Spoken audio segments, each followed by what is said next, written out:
Subscribe to our channel by clicking the subscribe button. Click the bell button and enjoy the latest uploads from our channel. Hello यार, कैसे हो तुम सब। आज हमारे पास एक और बहुत ही इंपॉर्टेंट क्वेश्चन, और वो क्वेश्चन क्या है, why do political leaders differ sharply over the question of separate electorate. तो ये क्वेश्चन पहले केवल स्टेट बोर्ड्स में आता था ज़्यादा, लेकिन आजकल सीबीएसई बोर्ड को भी पसंद आ गया है। और ये क्वेश्चन हो सकता है तुम आंसर इसका लिख लो, हो सकता है तुम याद भी कर लो, लेकिन समझना थोड़ा ज़्यादा मुश्किल है। तो मैंने ट्राई किया तुमको बहुत ही अच्छे से समझाने का इस वीडियो में। इससे पहले हम लोग ने बहुत सारा क्वेश्चन कवर कर लिया है, बहुत सारा, मेरे ख्याल से 7 से 8 क्वेश्चन कवर किया है जो एग्ज़ाम में आता है। मतलब इस चैप्टर का जो मैंने प्लेलिस्ट बनाया है, अगर तुमने पूरा देख लिया तो बहुत रेयर चांस है कि इस चैप्टर का क्वेश्चन तुम्हारे से छूट जाएगा। तो सारा वीडियोज़ को जाकर देखना, और चलो इस क्वेश्चन को देखते हैं।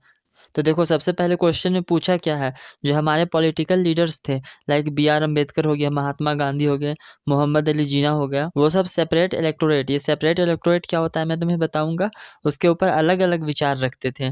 तो वो अलग अलग विचार क्यों रखते थे सो पूछा है।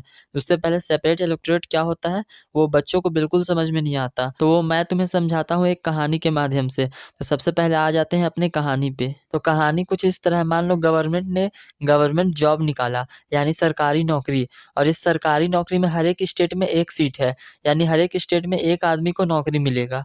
तो अब देखो, ये गवर्नमेंट जॉब है, और हमारे देश में आज़ादी से पहले गवर्नमेंट कौन चला रहा था, लाइक बी आर अम्बेडकर हो गए, महात्मा गांधी हो गए, ये सब चला रहे थे। तो अब दोनों अलग अलग विचार रखते हैं। देखो, मैं थोड़ा मोड़ा मिलता जुलता कंसेप्ट बता रहा हूँ तुम्हें, पक्का यही चीज़ नहीं है तुम्हारे क्वेश्चन में, लेकिन तुम्हें मैं अगर डायरेक्ट वही वाला समझाऊँ तो समझ में नहीं आएगा, लेकिन मेरे इस कहानी के बाद हो सकता है तुम्हें समझ में आ जाए। तो देखो, बी आर अम्बेडकर कुछ अलग तरीके से चाहते हैं इस एग्ज़ाम को करवाना, मतलब अब नौकरी तो एग्ज़ाम होगा ना, और जबकि महात्मा गांधी कुछ अलग चाहते हैं। तो सबसे पहले हम लोग देखते हैं बी आर अम्बेडकर क्या चाहते हैं। तो बी आर अम्बेडकर चाहते हैं, बी आर अम्बेडकर थे एक दलित, यानी SC ST। तो बी आर अम्बेडकर चाहते हैं कुछ ऐसा किया जाए जिससे SC ST का थोड़ा इज्जत बढ़े। तो इसके लिए उन्होंने क्या किया, वो बोले हम 8 स्टेट, ऐसा स्टेट पकड़ेंगे, जैसे मान लो हो गया यूपी बिहार गुजरात चंडीगढ़, ऐसा ऐसा सॉरी छत्तीसगढ़, ऐसा ऐसा करके कुछ, मतलब 8 स्टेट हमको फिक्स कर दो। और इस स्टेट, जो 8 स्टेट रिजर्व कर लेंगे हम। देखो यहाँ पे सबसे पहला पॉइंट मैंने दिया है, reserve 8 state for SC ST। तो जो 8 स्टेट रिजर्व हो जाएगा, ऐसा मतलब मान लो, सिर्फ एक स्टोरी है, ऐसा कुछ रियल नहीं है, ठीक है। तो अगर 8 स्टेट रिजर्व हो जाएगा तो उस 8 स्टेट में SC ST के अलावा और कोई फॉर्म नहीं भर सकता है। जनरल वाले, OBC वाले उसमें फॉर्म नहीं भरेंगे उस स्टेट में। वहाँ सिर्फ SC ST का नौकरी लगेगा और किसी का नहीं लगेगा। तो ऐसे SC ST वालों को गवर्नमेंट जॉब लगेगा, तो उनका थोड़ा रिस्पेक्ट बढ़ेगा, उनका थोड़ा इज्जत बढ़ेगा। तो वही मैंने लिख रखा है 2 पॉइंट में, only SC ST will fill form, और 8 गो स्टेट रिजर्व कर देना है उसमें। तो देखो, अब ऐसा तुम लोग बोलोगे ये तो डिस्क्रिमिनेशन हो रहा है। हाँ, इस मामले में हमारे देश में थोड़ा सा डिस्क्रिमिनेशन होता है, क्योंकि आज़ादी से पहले SC ST लोग को थोड़ा सा ज़्यादा रिस्पेक्ट नहीं मिलता था। वो लोग पढ़े लिखे नहीं थे, तो अगर डायरेक्ट एग्ज़ाम होता तो उसमें SC ST बहुत कम चांस था कि कोई एक सीट भी क्लियर करके ले पाता। इसलिए ये बी आर अम्बेडकर चाहते थे कि 8 सीट रिजर्व कर दो, और उसमें उस तरह से 8 सीट जो है वो SC ST पक्का मिलेगा, तो वैसे थोड़ा SC ST का भी इज्जत बढ़ेगा। लेकिन महात्मा गांधी ऐसा नहीं चाहते थे। तो महात्मा गांधी क्या बोलते हैं, हम 8 की जगह तुमको 10 सीट देंगे, लेकिन 8 स्टेट नहीं देंगे। देखो, दोनों में अंतर क्या है, बी आर अम्बेडकर चाहते थे कि हमको 8 स्टेट दे दो, लेकिन महात्मा गांधी बोलते हैं हम 10 सीट दे देंगे। एग्जाम सब जगह होगा, सब कोई फॉर्म भरेगा, जनरल ST SC OBC सब फॉर्म भरेगा, एग्जाम सब जगह होगा, लेकिन उस 28 सीट में 10 सीट जो है SC ST के अलावा और कोई नहीं ले सकता है। 10 सीट SC ST के लिए फिक्स कर दिया महात्मा गांधी ने। और जबकि ये बी आर अम्बेडकर क्या चाहते थे, ये हमारे लिए 8 स्टेट फिक्स कर दो, कि उस 8 स्टेट में और कोई फॉर्म, मतलब और कोई नौकरी नहीं ले सकता है। जबकि महात्मा गांधी ने 10 सीट बुक कर दिया। हो सकता है ये सीट कभी आपको जम्मू कश्मीर में मिले, कभी हो सकता है तमिलनाडु में मिले, कभी हो सकता है वो सीट आपको गुजरात में मिले, कभी हो सकता है आसाम में मिले, लेकिन सीट बुक रहेगा, स्टेट बुक नहीं रहेगा। और महात्मा गांधी ने क्या बोला कि कॉमन एग्जाम होगा। अब देखो, जिसको अभी भी समझ में नहीं आया उसके लिए मैं एक और एग्जाम्पल देता हूँ। मान लेते हैं चलो बिहार में 5 नौकरी है, ठीक है। तो बी आर अम्बेडकर का कहना था कि अगर हम बिहार बुक कर लिए तो बिहार में SC ST को ही 5 नौकरी मिलेगा। जबकि महात्मा गांधी का कहना था कि 3 नौकरी आप जनरल और OBC के लिए रख दीजिए, और बाकी 2 हम आपको SC ST वालों को दे दे रहे हैं। तो ऐसा चाहते थे महात्मा गांधी। जबकि बी आर अम्बेडकर कहते थे कि नहीं, जो स्टेट बुक करेंगे वो स्टेट हमारा, उसमें कोई और दूसरा कोई फॉर्म ही नहीं भरेगा। तो चलो, इतना कहानी समझ में आ गया। अब चलो देखते हैं आंसर। तो देखो आंसर में सबसे पहले ऐसे लिखना है, political leader differ sharply over the question of separate electorate because of the difference in opinion. तो मतलब वो लोग डिफर इसलिए करते थे क्योंकि उनका ओपिनियन ही अलग था। तो देखो अब आंसर में ये तो सबसे पहले ऊपर में लिखना होता है, उसके बाद रियलिटी में क्या आंसर में लिखना है। देखो उसके बाद लिखना है तुमको, while those supporting the cause of minorities and Dalits like B.R. Ambedkar and M.S. Jinnah etc. believe that only political empowerment would resolve their social and political backwardness.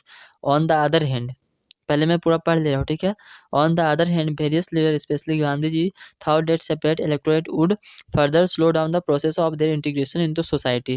तो देखो मैंने अभी तुमको पूरा कहानी समझा दिया और वही यहाँ पे भी लिखा हुआ है। देखो अब जो मैंने एग्जाम में सीट बताया ना, वो बस खाली तुम उसको पॉलिटिकल सीट मत समझ लो, मतलब मंत्री बनने का। वहाँ मैंने तुमको क्या बताया कि एग्जाम निकालने के बाद तुम्हारा नौकरी लग जाएगा, लेकिन तुम उसको यहाँ पे समझो कि एग्जाम निकालने के बाद तुम वहाँ पे मंत्री बन जाओगे, बस नौकरी को मंत्री समझ लो। तो वही B.R. अम्बेडकर और मोहम्मद अली जिन्ना चाहते थे कि जैसे जैसे मतलब हमारा पॉलिटिकल एम्पावरमेंट होगा, हम मंत्री वगैरह बनेंगे, दलित लोग मंत्री बनेंगे, तो वैसे वैसे जो सोशल बैकवर्डनेस है उनका, फिर सोशल पॉलिटिकल बैकवर्डनेस है, वो सब खत्म हो जाएगा दलित लोग का।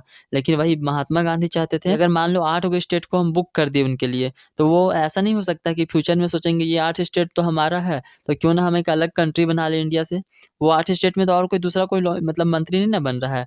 मैंने अभी तुमको नौकरी बताया, लेकिन वो एक्चुअल में है मंत्री, तो वहाँ पे कोई और मंत्री बन ही नहीं सकता है। तो वो लोग ऐसा नहीं सोच सकते हैं कि हम क्यों ना अपना एक अलग कंट्री बना लें जो सिर्फ SC ST का कंट्री होगा, हो सकता है। तो वही महात्मा गांधी जी के दिमाग में आया, तो उन्होंने कहा कि नहीं, हम 10 स्टेट नहीं देंगे, बल्कि 8 स्टेट नहीं देंगे, बल्कि 10 सीट देंगे। तो वही यहाँ पे लिखा हुआ देखो, on the other hand various leader specially Gandhi ji thought that separate electorate would further slow down the process of their integration into society. मतलब वो लोग जो एकीकरण कर रहे थे, वो लोग हिंदू मुस्लिम सबको जोड़ के चल रहे थे, वो फिर से एकता टूट जाएगा। उसके बाद तुमको लिखना है ऐसा, also it was fair that the system of separate electorate would gradually divide the country into numerous fragment because every community और class would then ask for separate representation. तो देखो अभी मैंने तुमको सब तो पहले ही एक्सप्लेन कर दिया कि अगर सेपरेट इलेक्टोरेट दिया, मतलब 8 गो स्टेट उनको उन लोगों के लिए बुक कर दिया, तो ऐसा हो सकता है वो लोग अपना कंट्री बनाए। अब इंडिया में और बहुत सारे ग्रुप है, छोटे छोटे ग्रुप है, लाइक महाराष्ट्र वाले मराठी बोलते हैं, कर्नाटका वाले कन्नड़ बोलते हैं, तो वो लोग भी बोलेंगे क्यों ना हम अपना एक कंट्री बनाए, ये भी बोलेंगे क्यों ना हम एक अपना कंट्री बनाए, और सब कम्युनिटी अपना कंट्री बनाने खोजेगा, और वैसे इंडिया पूरी तरीके से टूट के बिखर जाएगा, छोटे छोटे कंट्री में बन जाएगा। और ये सब बात आज़ादी के पहले हो रही थी, मतलब अभी आज़ादी मिला भी नहीं है और ये लोग बिखरने की बात कर रहे हैं। और जबकि आज़ादी कैसे मिल सकती है, जब सब पूरा का पूरा लोग जोर लगाएंगे, सबको एक साथ आके जोर लगाएंगे तभी आज़ादी मिलती। लेकिन लोग तो पहले ही अलग अलग होने का बात कर रहे थे, इसलिए गांधी जी को ये बात बुरा लगा और उन्होंने एक अच्छा आइडिया निकाला था। गांधी जी का आइडिया बहुत ही अच्छा था कि 8 की जगह 10 स्टेट नहीं सीट देंगे हम आपको।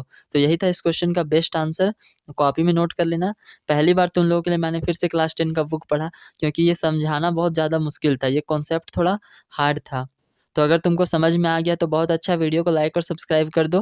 और अगर नहीं समझ में आया तो फिर से वीडियो को देखो, थोड़ा सा मुश्किल है कंसेप्ट, लेकिन मैंने बहुत ही अच्छे से ट्राई किया अपने तरफ से एग्जाम्पल। मैं पहले आधा घंटा खुद सोचा कि कैसे तुम्हें समझाना है, और तब फिर मैंने तुम्हें समझाया। इस वीडियो को बनाने में मुझे पहली बार मेहनत लगा थोड़ा, तो वीडियो को लाइक और सब्सक्राइब जरूर करना। और बाकी मिलते हैं आगे आने वाले क्वेश्चन में।